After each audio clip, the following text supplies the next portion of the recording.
Today, many students go to college with numerous questions about their faith, yearning to know if the seed planted in them as a child is both true and practical. Using the miracle on the road to Emmaus as a model, young adult ministers conversed weekly for 3 months with college students about the most pressing questions they had about the Catholic faith. As they journeyed together virtually, something amazing happened. Doubts disappeared, fears faded, and Jesus revealed that He is still alive. Hearts Burning Within Us, the latest book from Patchwork Heart Ministry, is a result of that grace-infused conversation. It is the perfect back-to-school gift for recent high school graduates and current college students. Get your copy for them today at patchworkheart.org or by calling 424-704-3278.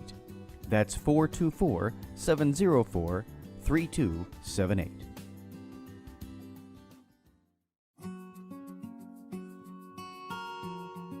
The St. Raymond Nonnatus Foundation, in partnership with Patchwork Heart Ministry and Fiat Ministry Network, presents a podcast for families in crisis.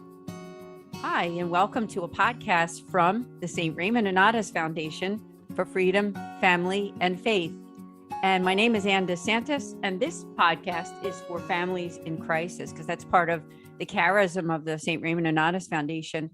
If this is the first time that you're listening to our podcast, I would invite you to go to our website and learn more about us, because our website is simply nonnatus.org. And with me, I have the president of the foundation is Mickey Kelly. Both of us are located in the greater Philadelphia area, although this ministry really is national/international, but we do try to do a lot in the Philadelphia area. So if you're listening to this podcast, and we're coming out of this pandemic, obviously, we would love to do more in-person events. So please do find out more about us. And maybe there's a way that we can make outreach to your own church community or to another organization that you're affiliated with. Without further ado, I want to welcome my co-host, Mickey Kelly. Hi, and great to be here again. Yeah, great to be here again. This is part 2 of a 4-part series. And the series is on the Cardinal Virtues. And so on today's podcast, we're going to talk about the cardinal virtue of justice. And I just want to tell all of you what those 4 cardinal virtues are. They are prudence, justice, fortitude, and temperance. So during each of these nights that we're meeting for this podcast, the last Thursday of every month, 8 p.m. on our YouTube channel on Philly Nonnatus, last time around, we talked about prudence. So if you didn't hear that one, be sure to go back and listen to it. And then today we're going to talk about justice. So, Mickey, what are your thoughts on the virtue of justice? Well, my thing is with justice is I always think of it as I think of it as fair treatment. It's like something I learned from grade school. I mean, and then also it looks like that it also has been misused a lot, especially when we look at with the recent phenomena such as the black, some of the protests where people will chant "No justice, no peace," when of course, sometimes we have to ask ourselves, like, do they honestly know the issue at hand whatsoever? Like, do they actually know, was this person guilty? Was he not guilty? Kind of like a two-edged sword, so to speak. And we also, like, when I think of justice too, I also think of it as, do I want to see this person prosecuted? Do I want to see this person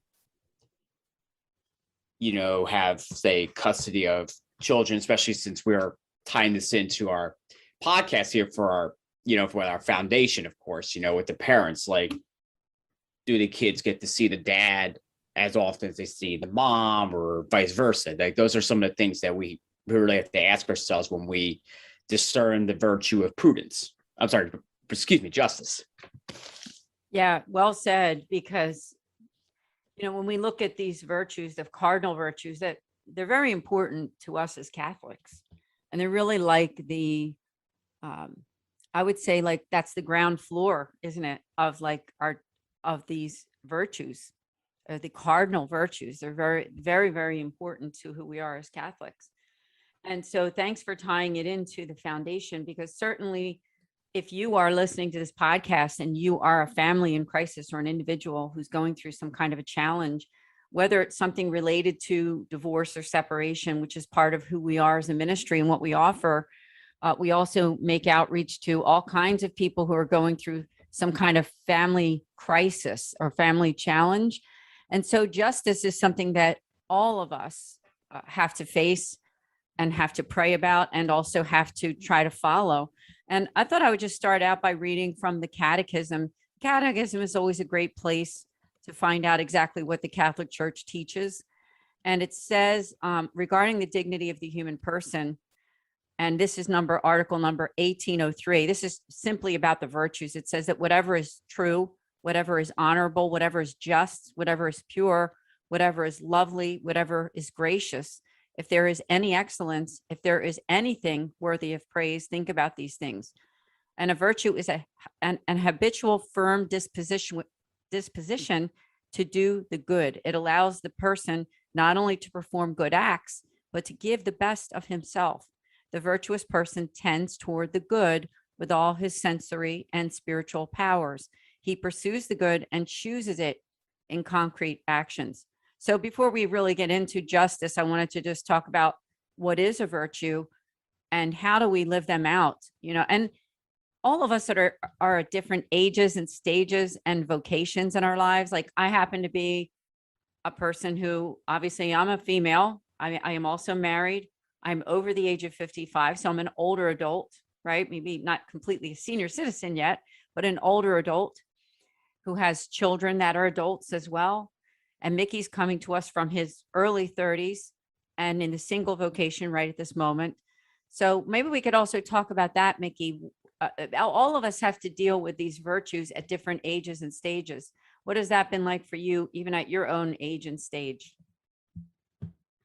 Well, I mean, previously we talked about prudence. So things like, one of the things I like to do is travel. And one of the things I have to do is I have to make sure that make sure I don't, do a splurge or anything, make sure I have like money so I can, for the hotel room, so I don't look at a negative bank account later, that's one of the things. And as we also tie in with for this episode here, we tie in with justice. So some of the things that I have we have to bear in mind with the virtue is, you want to be fair to people. You want to,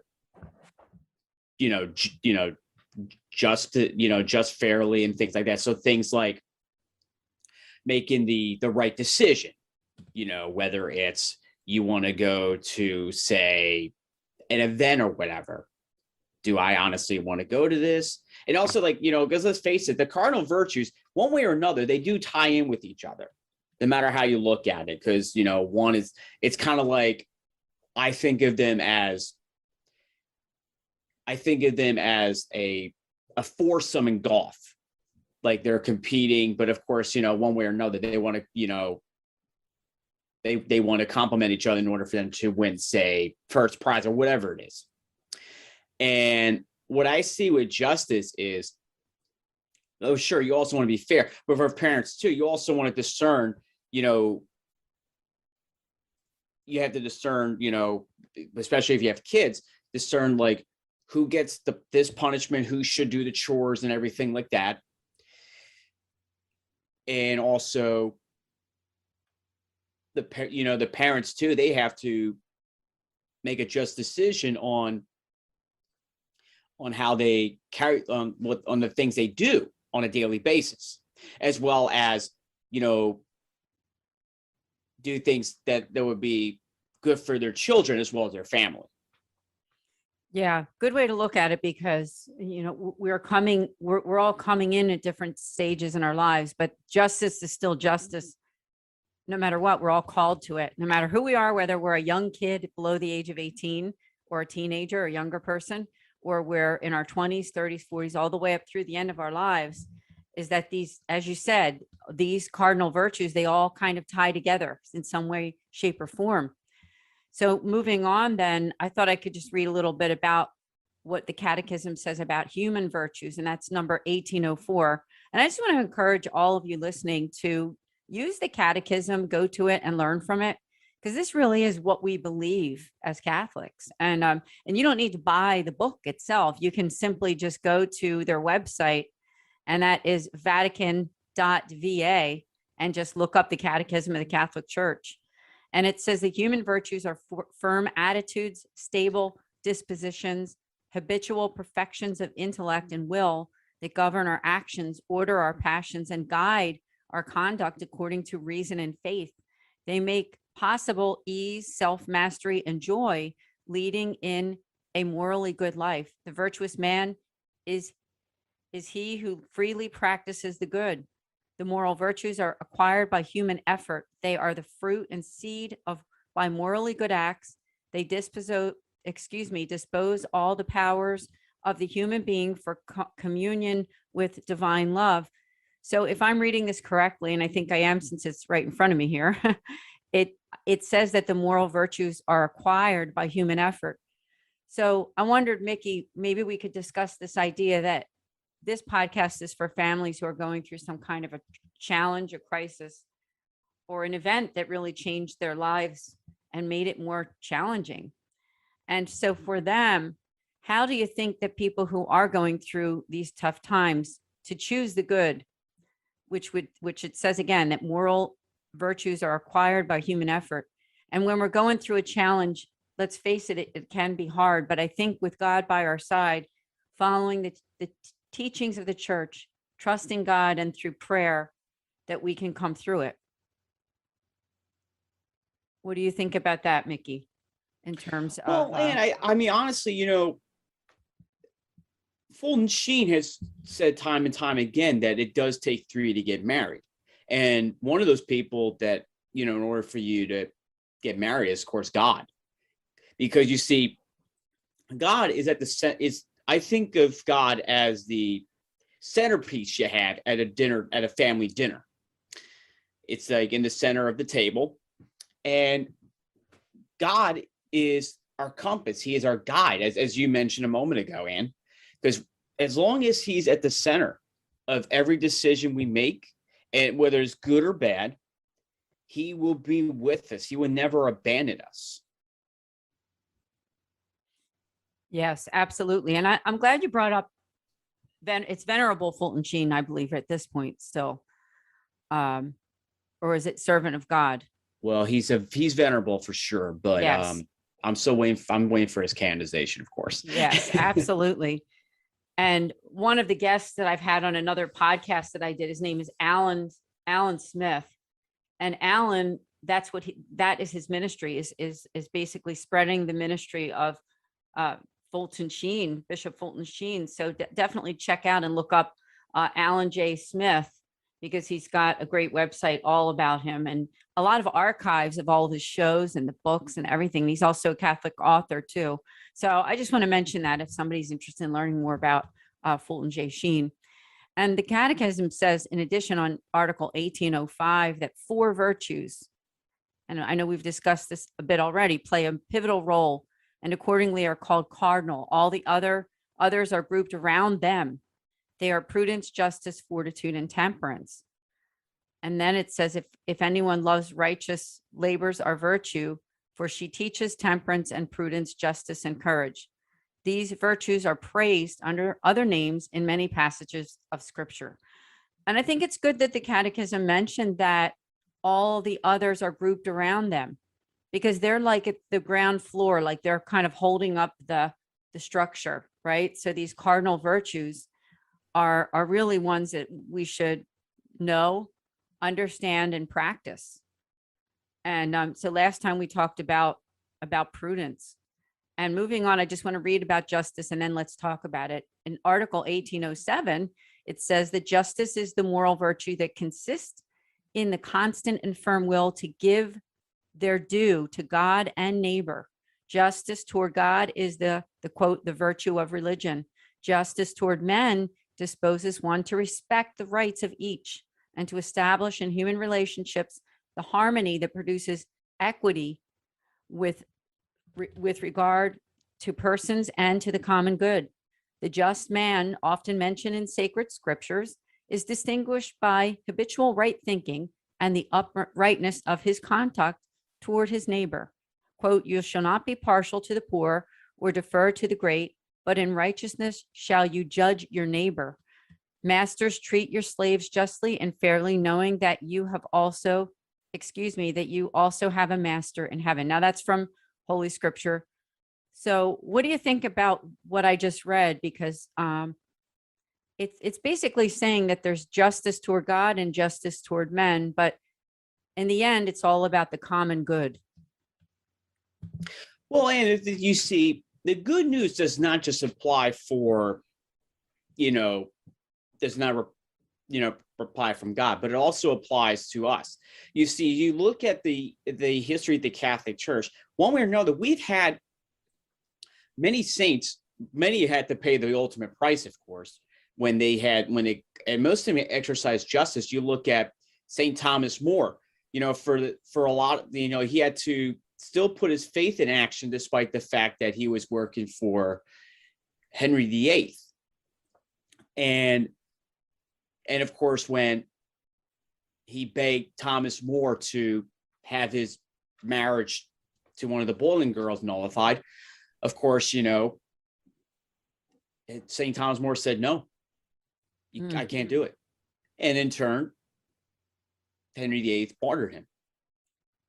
But of course, St. Thomas More would go on to say that I died God's servant, not the king's. And he was right.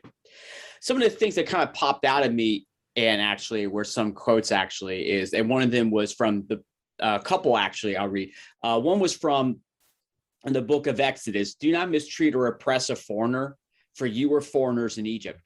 I think it really breaks it down, because we look at Exodus, and that really talks about when Moses led the chosen people out of Egypt into the promised land.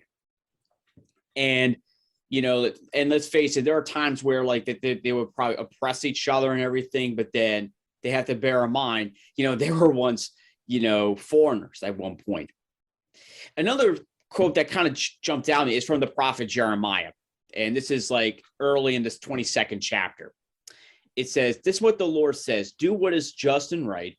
Rescue from the hand of the oppressor, the one who has been robbed. Do no wrong or violence to the foreigner, the fatherless, or the widow, and do not shed innocent blood in this place. I think this really hits the nail on the head when it also comes to justice, because we do want to rescue those that are oppressed. And that's actually part of the mission of our foundation, of course. Now, I'm not just saying like those that are kidnapped or held for ransom or anything like that, but also those that could be spiritually oppressed from outside, or even socially too, no matter how you look at it. And we also look at the families that don't have a father in the picture, or a one parent household or anything like that. Then this is really where it ties in. We jump in to help them, guide them, be like, hey, we're here for you. We want to help you. And also too, like, we don't want to murder. We don't want to shed blood, but we want to build people up. So like, we don't want to do anything that would dehumanize people. We want to rehumanize them in a sense. Yeah, well said. I'm glad you brought that up. The whole idea of rehumanizing, not dehumanizing. That's so important. And everything that you said, it's all important stuff, especially in light of who we are as a foundation. And may I say, since we're kind of still at the beginning of this podcast, if you're listening to this and thinking, I would like to learn more, and maybe you might even want to talk to a priest about some of the questions that you have about some of the issues that are happening in your own life related to some of this. And with that said, we offer a free pastoral consultation that you can contact us. So I just want to invite those listening that if you are thinking that you have some issues that they're issues of justice and they have to do with your life and your family, just reach out to me at nonnatus.org, because there's a contact form that goes to me, and I can set up that appointment with one of our Mercedarian friars, and they can answer your questions. Now, I found something else, Mickey, that I thought would be interesting for those listening. An article that I found on Catholic culture on the virtue of justice. It talks about this idea that there's primary and also secondary rights. And of course, in the article, they talk a lot about biblical verses that relate to making sure that people get their, the rights that are due to them as humans. And one of the things that it says here is that all rights are not the same. Some rights are primary, and they are founded on the basic needs of human persons. Examples would include right to life and the right to truth. These primary rights belong to every human person from the moment of conception.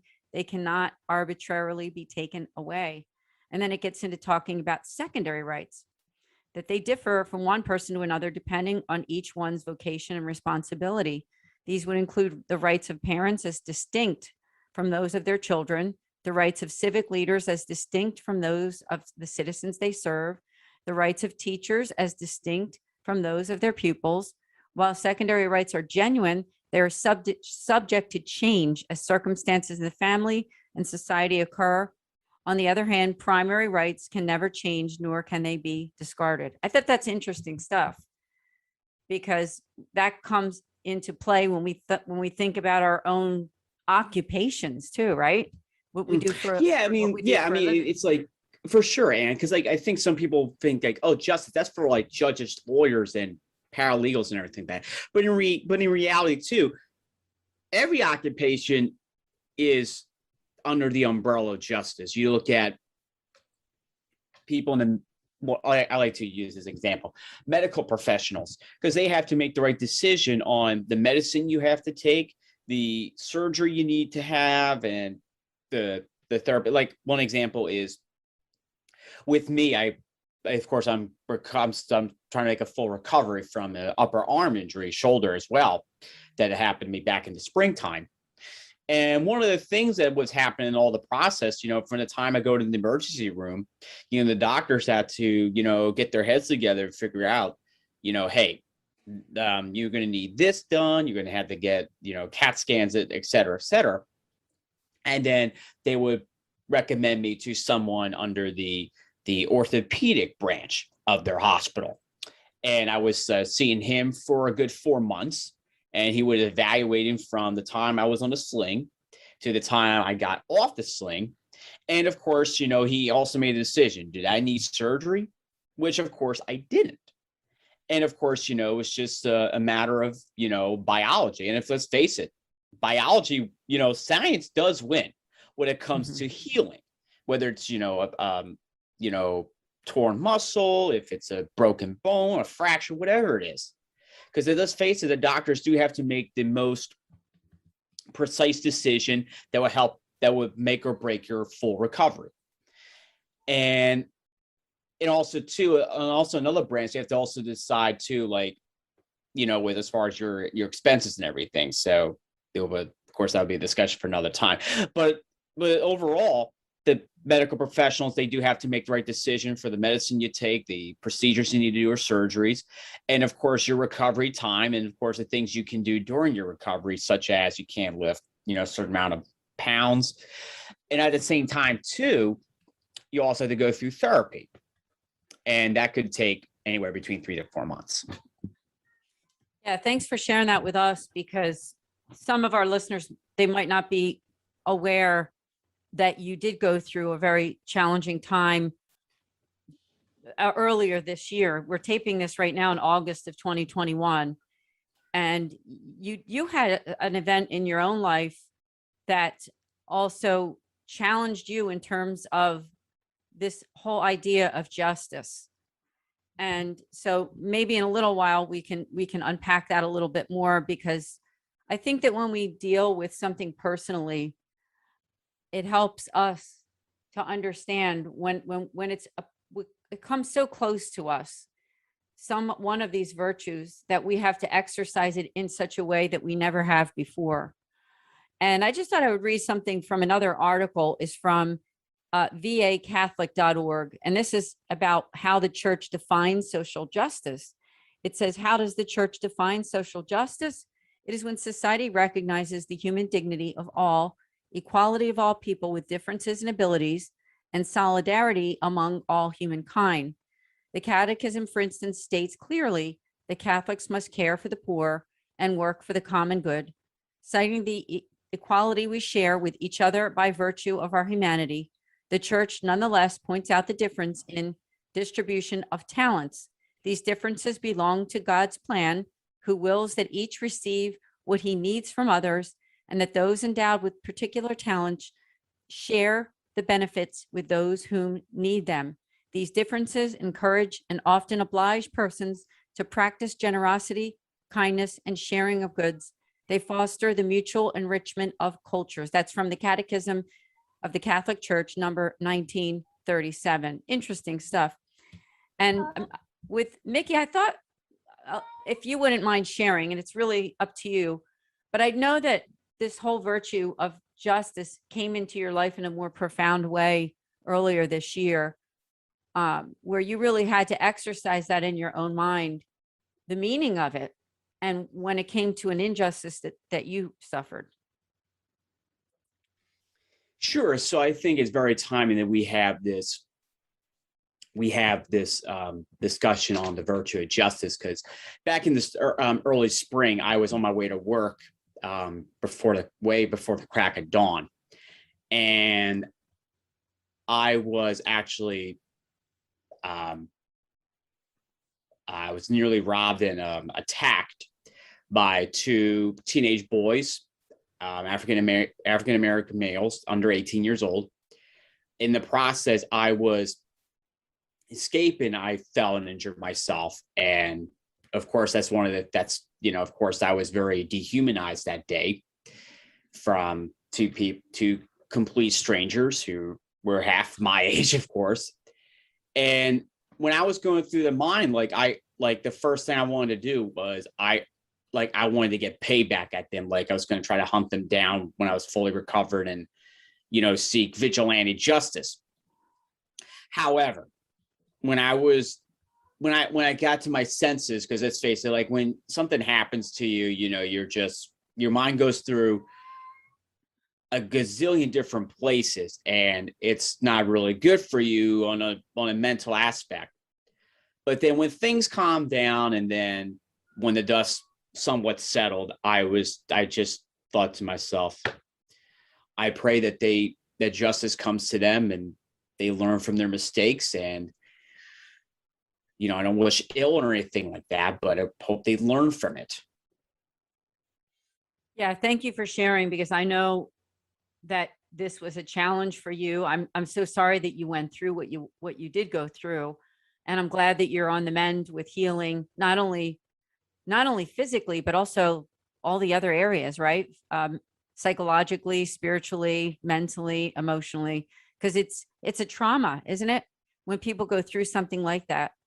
And that's why I'm glad that you brought this up, because justice is something that came face to face with you inside your heart and mind and soul when this happened to you. But like you said, now you're able to kind of look at it in a different light and say,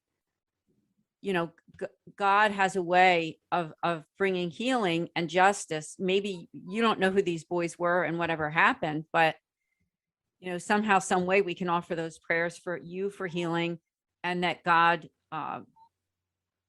would bring proper justice to those who are not following in the ways of him and of what is right. Mm-hmm, So, for sure. Yeah. Thank you for sharing about that. Now, Mickey, with what you went through, and people who are listening who are going through other kinds of crisis, right? Other family things that have happened, could be a spouse that left them. It could be that they got laid off from their job unfairly. It could be something to do with a bad relationship or friendship. Would you have anything or any advice for them? Because they might be dealing with something not exactly like you did, but feeling some of the same things that you went through when you suffered an injustice. My first thing I would say, being upset, angry, whatever it is normal. I have been through some of those avenues before, whether it's getting laid off or having a friendship broken off, for whatever reason, just know that you're not alone. I will promise you, you will find and meet people that have been through the same ordeal as I have. But just know that something is going to come out of it, something good. When you find out that good, embrace it. Yeah, amen. Embrace it, because I don't know if you would agree with this, and I think you will, but would you say that healing is a process? It's not something that you snap your fingers, say a few prayers, and you feel better and everything's fine. It is a process that takes some time. I will say one thing, one of my favorite comic book heroes is Wolverine. And suppose he was in a close quarter combat, so to speak, with someone that pulls a knife and slices, leaves an abrasion around his face. It heals quick. That's one of his abilities. However, for normal human beings like us, healing does take time. Now, you can heal faster physically than you can mentally. And mental, when you experience mental trauma, it does take time. And the best thing you do is, number one, you do talk about it. Number two, you do seek counseling. And three, just don't do anything that will compromise your overall mental health, such as, binge on alcohol or binge eating, whatever the case is. And let's face it, that there are studies that people that do go through mental trauma have binge on alcohol, maybe had an increase in alcohol intake, or have gained weight, so to speak. There are studies out there, believe me. But every now and again, we have to stop and check ourselves. And, we have to find, a group of people that can help us hold us accountable to try to, get that closer to a full mental healing. It's one thing, you can lose, it's one thing to gain weight from all this, but and also too, and of course, Ann and I, we know some people that do things, with mental health. And I honestly think that's something that's very underappreciated in today's society. It's even stigmatized by the media, and it's not right at all. Especially, the mental health advocates. I would guarantee you they would find a blog, to have a blog piece or an article write up or an op-ed too, saying, where did that show go wrong as far as mental health is concerned? And, and let's face it, that the media doesn't give us any justice whatsoever. No pun intended, of course. but let's face it, and of course, one of the things that the foundation was hoping to do is also raise awareness on mental health, because let's face it, there are people that do struggle with it, from a family crisis or a crisis of their own. And we're here for you. Oh, thank you so much for saying that, because that is the charism of who we are. And just a little education for people who might listen to this for the very, very first time is that we were formed through a religious order, and they are headquartered in Philadelphia. The church is called Our Lady of Lourdes at 63rd and Lancaster Avenue in the West Philadelphia area. And we're also in 4 cities in the United States. When I say we, I'm referring to the religious order, of course, the Mercedarian order. And they're in Cleveland, Ohio, Western New York, and also in St. Petersburg, Florida. But they were founded in Barcelona, Spain in the year 1218, a long time ago, 800 years ago. And so our charism, the 4th vow of the charism is that willingness to give our lives for those who are in danger of losing their faith. Now, does that mean a physical giving of our lives? Well, back then, 800 years ago, and sometimes even after that, because we've had martyrs in the order, sometimes they do. But most of it, mostly for us, people like Mickey and I, Mickey being the president, me being the director of the foundation, is that it's the willingness to give our time, talent, and treasure to help other people in this mission. And the mission is to families who are in crisis and those affected by divorce and separation. It's twofold.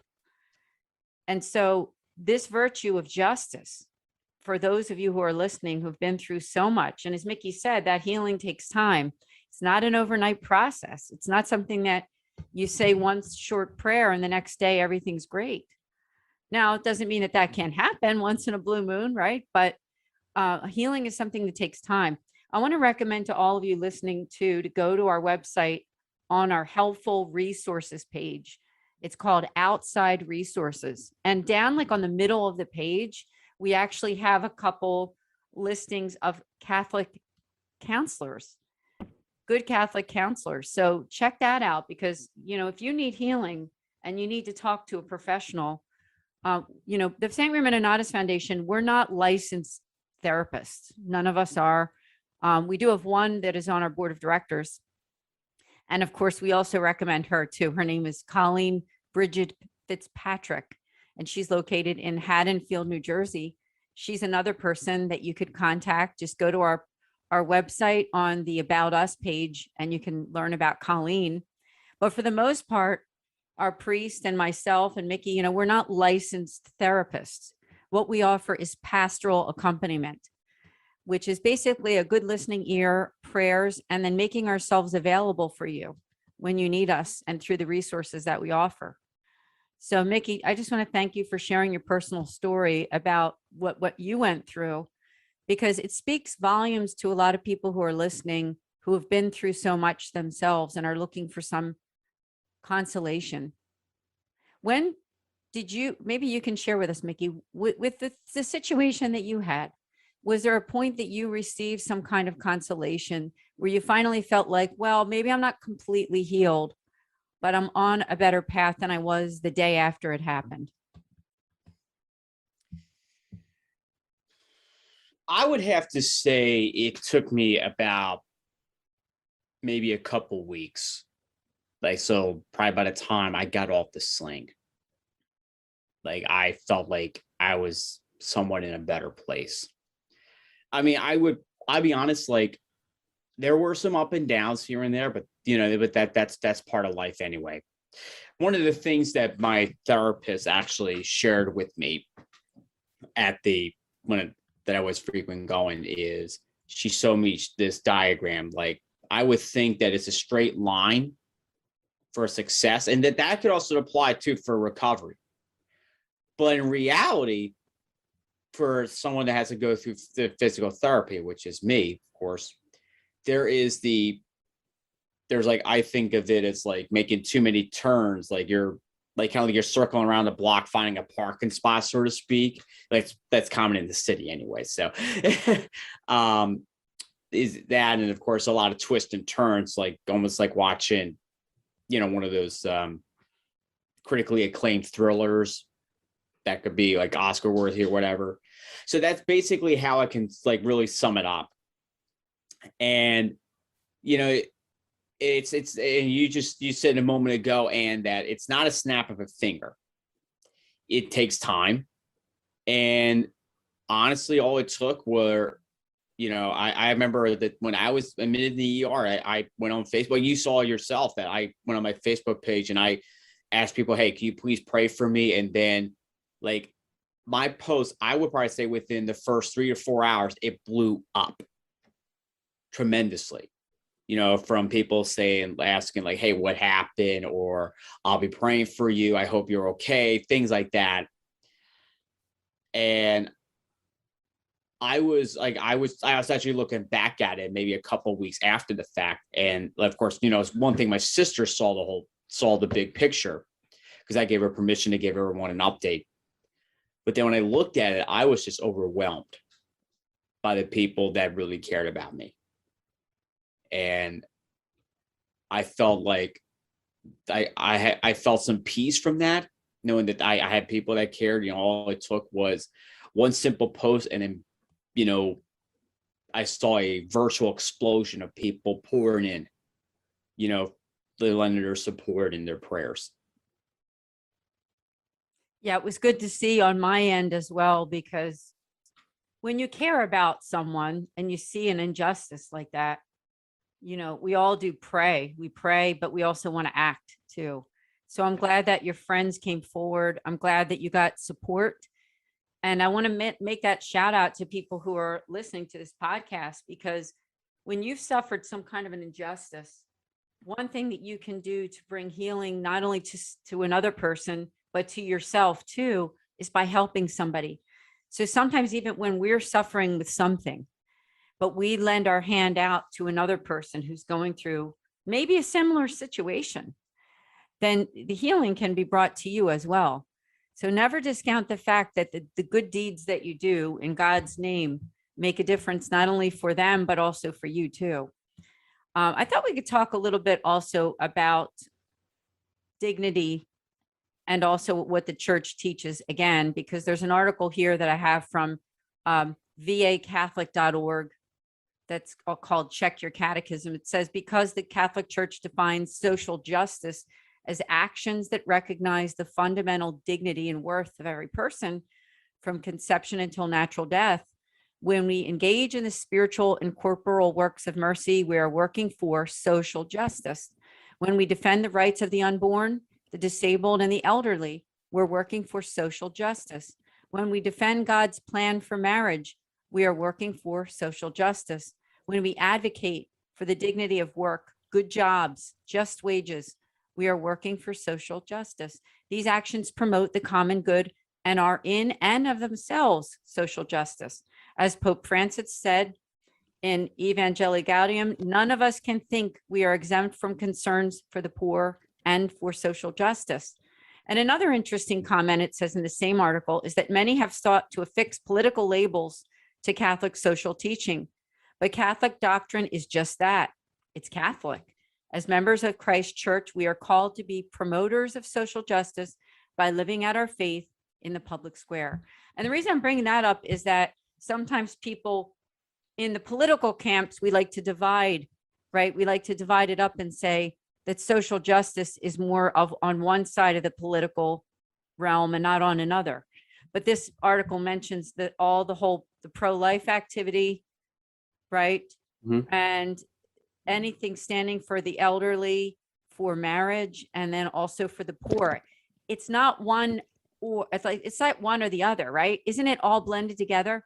Like, can I give you an example to all the people who are listening? Is that Mickey himself and myself too, when I'm able to, is that we pray for the unborn and literally go to facilities and pray in front of these facilities for the unborn and for mothers and families. And I remember one time, Mickey, you and I were walking down the street on the way back, and there was a homeless man on the street. And Mickey walked over to him and asked him, he said, "Hey, buddy, how are you doing? Are you okay? You need anything?" And I think that was a good example, because you exercise justice, not just on one side of the spectrum, the pro-life, what people label as pro-life causes, but also for the homeless. Because doesn't it all go together? Talk a little more about that, how all of it goes together from conception until natural death. Yeah, I think and you really brought up, I think it was a really good example you did. I almost forgot about it, but thank you for noticing. But one of the things that I think some people really get caught up, and this is the common rhetoric we see from the lamestream media, like to call them, and people that claim that they are pro-life, like they probably want to end the death penalty when they want to dismiss the most vulnerable in our society. And one of the things that, to be pro-life, it's not just like just to be, against abortion, for, the unborn children, but you also want to help them.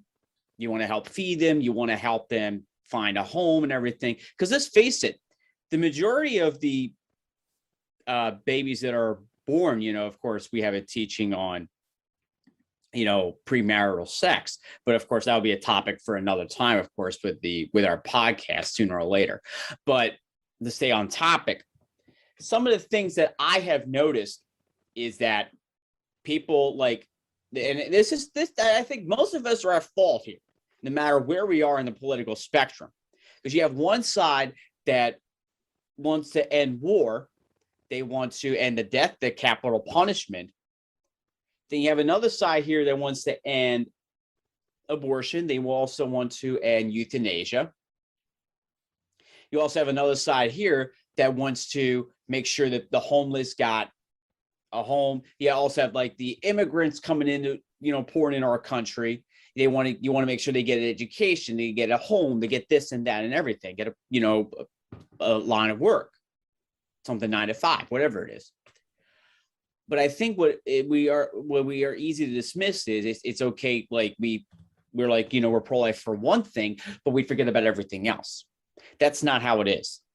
You see, if we want to defend life, we defend life from the moment of conception until natural death. And some of those things we do is corporal and spiritual. Some of the things are we feed them, we clothe them, we help them find a home, we visit them if they're sick. We bury them when they die, whether we agree or disagree with that person. And then, of course, on the flip side, you get the spiritual side, which is, you pray for the living and dead. Now, let's face it, immigration has been really a hot button issue for the past 2 decades. I know because I had a relative that worked for customs for the government, and he just retired recently. But what the main point is, and of course you touched on this, is that, let's not forget about like those that we see like on the street. They're always begging for food or begging for money. And of course, probably by the time we are this podcast will air, we're probably thinking of looking ahead to the old man winter and the cold months. We want to get those people, make sure they're in shelter or whatever. So that's one of the things we do. We should do as Catholics as well, in the spirit of social justice. But also, too, let's face it. I mean, immigration has been, a bit of like smoke and screen, so to speak, when it comes to this debate. Because sometimes we don't know where these people are coming from. We don't know if they're good or bad. But still, we still have an obligation to help them. And some of the things are, if they want to come to this country for freedom or whatever it is, because they left an oppressed country. And let's face it, I mean, how many of you think are leaving oppressed countries in South America, let alone the Middle East? We need to help them get the resource they need. And even if they have to apply for U.S. citizenship. And also, too, euthanasia. I mean, a year ago, we still had the scandal that involved, some of the states that actually voted for, the pro-abortion challenger in the election last year. They have been exposed for sending in the elderly who had that tested positive for COVID, and they would wind up going to this place and die. And that's not how you care for those people. If you care about life, you would do everything to make sure that they have all the necessities in life: food, water, shelter, clothes, and of course, most importantly, God. Thank you for sharing on that, because you're right. Everything has to be from conception until natural death. And so it's good that we talk about that, because as Catholic, all of these things are important, right? I mean, it's not just one side or the other. It's got to be from all the way from the time that they're conceived until they die. And I know that as a pro-lifer, sometimes people ask that question, what about after the baby is born? And the answer is and should be, we care and will help provide and have resources too. Maybe you can share, Mickey, because I know you know a lot about that in the Philadelphia area. What happens then? So someone decides not to have an abortion. What are some of those resources? Because I know that, especially in the Philadelphia area, there's some great places that people can go to. Well, first off, they may be listening to this podcast, and so we have to give a shout out to our friends such as Marlene Downing from Hope Pregnancy Center. That is just next door to a wonderful Baptist church run by the son of an NFL player. We also give a shout out to all the men and women who actually come in with the pregnancy resource centers or crisis centers who have done phenomenal work to make sure that the mom has everything that she has, and I have seen posts and read somewhere that these people go the extra mile, such as throwing baby showers, showering them with love, and also making sure that they have access to a community where there are single moms who are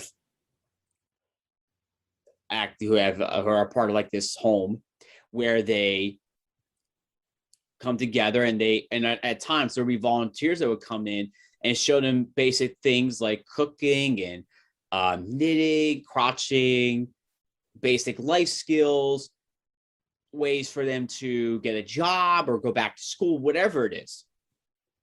And, kudos to them, because, when the next time someone says, and I would love to see them, make them, I don't want to say use this as a way to explain, but next time you have like these people that come by, be like, oh, you don't care about the babies after they're born, and be like, actually, I'm the epitome of why they still exist today. And I help that mom every step of the way. And I mean, hey, if that embarrasses that person that would try to taunt them, so be it. Because let's face it, I mean, and sadly in our country too, and people are quick to jump to conclusions. And I'll probably end with this point here. But the reality, I think also too, like people just don't understand, some of the people that we see today, especially the ones that heckle us, and we see this from time to time again, and they're taught how to think, not how they should think, because they need to learn to think for themselves. They need to learn critical thinking skills. They need to learn to challenge their brain, because let's face it, because all they're learning is stupidity, and that needs to change. Yeah, thanks for sharing, because when we want to become educated about what the truth, because isn't the truth, it really is the most important thing. And as Catholics, we know that the truth is God. It's what Christ teaches. It's the salvation, the paschal mystery, the life, death, resurrection, and ascension of Jesus Christ. And so that's the truth. And so we live in that truth. And that's what the St. Raymond Nonnatus Foundation is all about. That is what the Catholic Church is all about. And Mickey, I thank you for your work, because that's what you're all about as well, and everything that you do. And thank you from me and also from the foundation. Now, as we end this podcast, I just want to remind everybody that this podcast has been on justice, and it's a part of a 4-part series that's on our YouTube channel on Philly Nonnatus on YouTube. You can listen to the first one that we did called Prudence. And next time we meet, we'll be talking about fortitude. And then the last one that we do will be coming soon. And that will be on the virtue of temperance. So let me just end with this, if I could. And this is from the Catechism, from numbers 1810 to 1811. It says that human virtues are acquired by education, by deliberate acts, and by a perseverance ever renewed in repeated efforts that are purified and elevated by divine grace. With God's help, they forge character and give facility in the practice of the good. The virtuous man is happy to practice them. 1811, it's not easy for a man wounded by sin to maintain moral balance. Christ's gift of salvation offers us the grace necessary to persevere in the pursuit of the virtues. Everyone should always ask for this grace of light and strength, frequent the sacraments, and cooperate with the Holy Spirit, and follow his calls to love what is good and shun evil. So, Mickey, again, I want to thank you for joining us on this 4-part series. Thank you for having me in. And we will see all of you next time here on this podcast of the St. Raymond Nonnatus Foundation for Freedom, Family, and Faith. Please do subscribe to our YouTube channel at Philly Nonnatus. God bless. Thank you for listening to this podcast. For more information about the St. Raymond Nonnatus Foundation, visit nonnatus.org or email director.srnf@gmail.com. Today, many students go to college with numerous questions about their faith, yearning to know if the seed planted in them as a child is both true and practical. Using the miracle on the road to Emmaus as a model, young adult ministers conversed weekly for 3 months with college students about the most pressing questions they had about the Catholic faith. As they journeyed together virtually, something amazing happened. Doubts disappeared, fears faded, and Jesus revealed that He is still alive. Hearts Burning Within Us, the latest book from Patchwork Heart Ministry, is a result of that grace-infused conversation. It is the perfect back-to-school gift for recent high school graduates and current college students.